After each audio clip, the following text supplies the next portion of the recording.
Mont Saint-Michel adalah pulau yang menakjubkan di provinsi Normandie, Prancis. Tempat ini terkenal dengan arsitektur abad pertengahannya dan pasang surut air lautnya yang ekstrim. Pulau ini juga merupakan inspirasi dari istana di film Disney Rapunzel. Di antara kemegahan dan keindahan tempat ini, tersembunyi sisi gelap yang tidak banyak orang ketahui. Tempat ini dulunya adalah penjara selama Revolusi Prancis dan era Napoleon untuk menampung tahanan politik. Lokasinya yang terpencil dan strukturnya yang kokoh menjadikannya penjara yang ideal. Ikuti terus perjalanan kami di Le Mont Saint-Michel, sebuah situs warisan dunia UNESCO yang juga merupakan pulau yang sangat berbahaya. Karena Mont Saint-Michel adalah pulau di tengah laut, desa terdekatnya adalah Beaufort. Kami parkir di desa ini dan jalan sekitar 2 km menuju stasiun bis terdekat. Untuk menuju ke pulau, kalian bisa naik bis gratis ini, sewa sepeda, atau bisa juga berjalan kaki melewati jembatan penyeberangan sepanjang 2,7 km. Bis gratis ini ada dari jam setengah 8 sampai jam 12 malam di musim panas. Perjalanan menggunakan bis membutuhkan waktu sekitar 12 menit. Bisnya gratis dan ada setiap 10-15 menit. Bagi mereka yang membawa binatang peliharaan, tidak diperbolehkan menaiki bis. Sepanjang perjalanan, kami sudah bisa melihat istananya dari kejauhan. Mobil pribadi tidak diperbolehkan masuk ke Mont Saint-Michel untuk menjaga integritas sejarah dan arsitekturnya.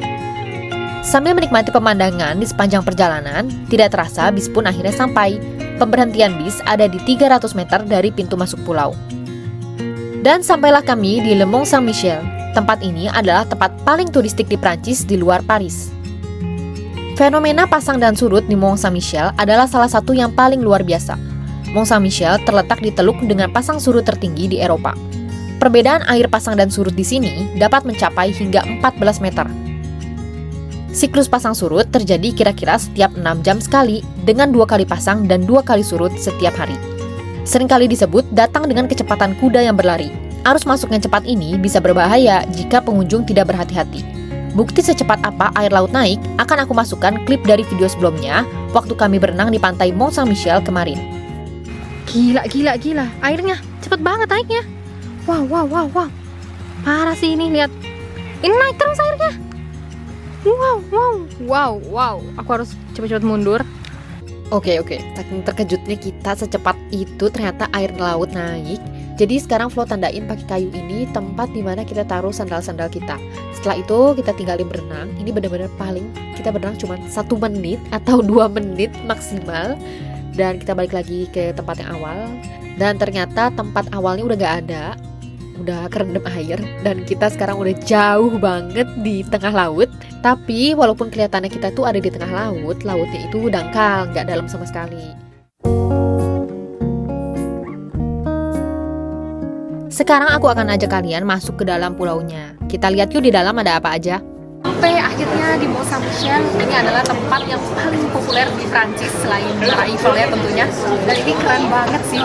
Dari luar itu kelihatannya benar-benar kayak istana-istana Disney karena ini emang beneran terinspirasi dari istananya Rapunzel. Cantik banget, parah sih. Dan ini hari ini, minggu ini satu-satunya hari cerah itu hari ini, hari Jumat kali ini. Dan ini lagi liburan sekolah, bulan Juli. Jadi banyak banget orang emang.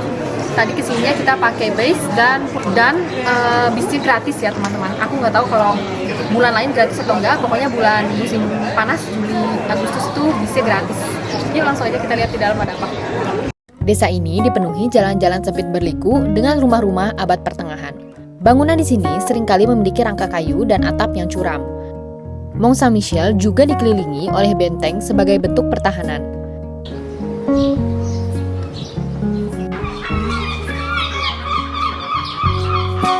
Ini belakang aku adalah burung camar, karena ini kan posisinya dekat di laut ya, jadi banyak sekali burung camar.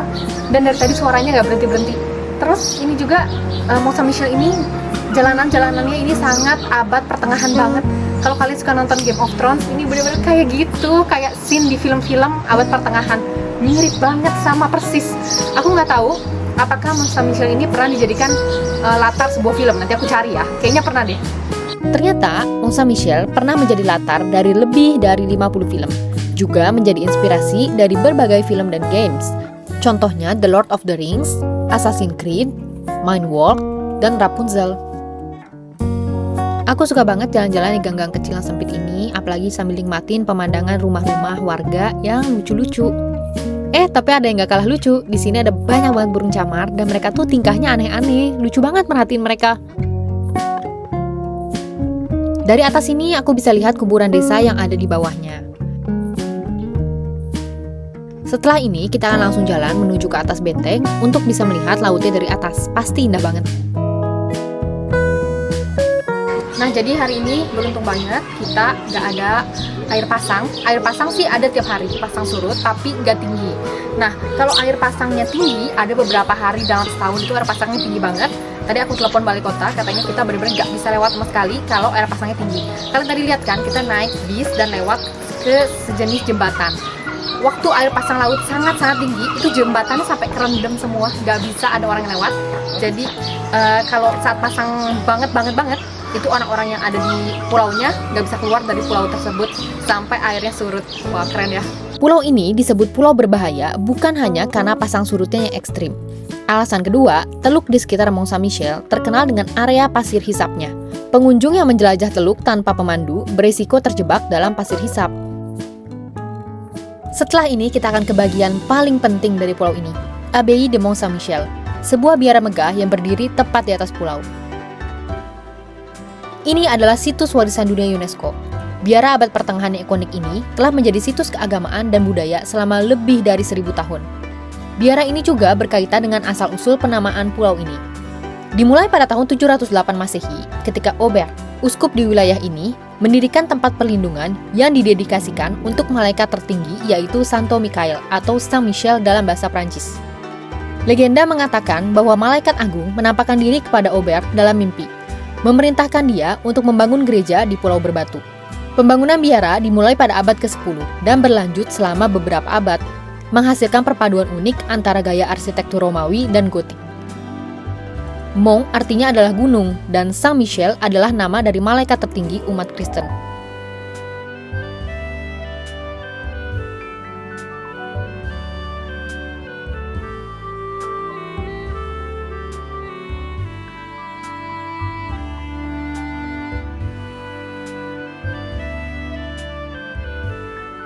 Mont Saint-Michel menarik sekitar 2,5 hingga 3 juta pengunjung setiap tahunnya.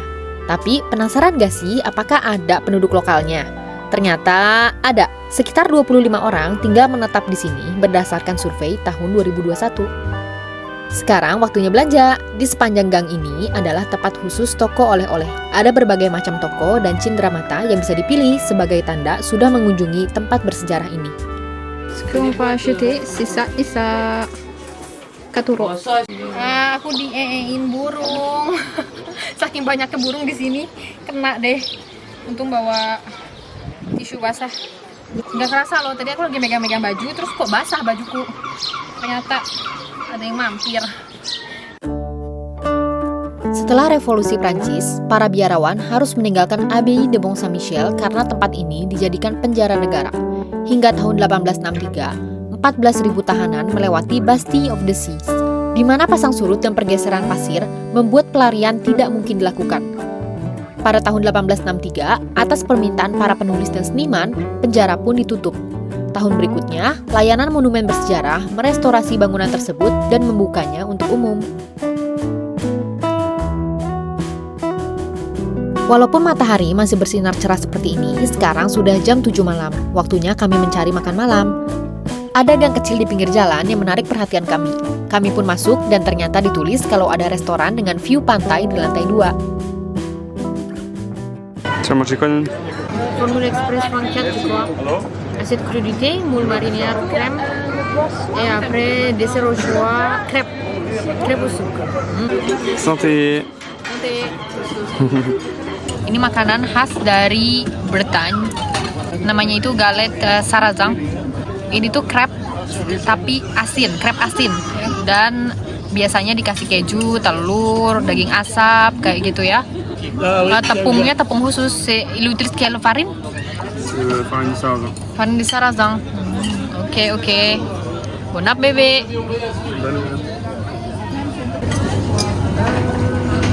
Dan aku makan kerang. Ini kerang juga khas dari daerah sini. Pokoknya ini makanan yang kita makan hari ini khas dari sini. Krem. Ini kerang dengan krem dan pakai kentang goreng. Kentang goreng nggak ada rasanya, seperti biasa. Oke. Harga makanan di sini mahal ya karena ini tempat wisata. Est-ce que tu as bien mangé? Oui, très bien. C'est bon? Regarde, c'est fini.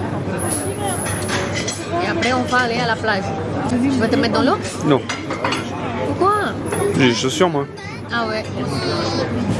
Kami sudah beres makan dan seluruh desa ini juga sudah selesai kami eksplor.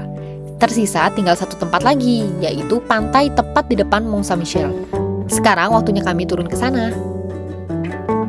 J'ai essayé de faire de la palme, ça marche pas. Oups, c'est vrai des chats. Regarde. Pulau ini dikelilingi oleh benteng alami. Benteng ini merupakan faktor penting selama Perang 100 tahun ketika biara tersebut berfungsi sebagai benteng melawan pasukan Inggris. Akhirnya kami pun kembali lagi ke pintu utama desa ini dan langsung bergegas ke pantai. Sekarang lagi golden hour, jadi pas banget nih nikmatin sunset di pinggir pantai.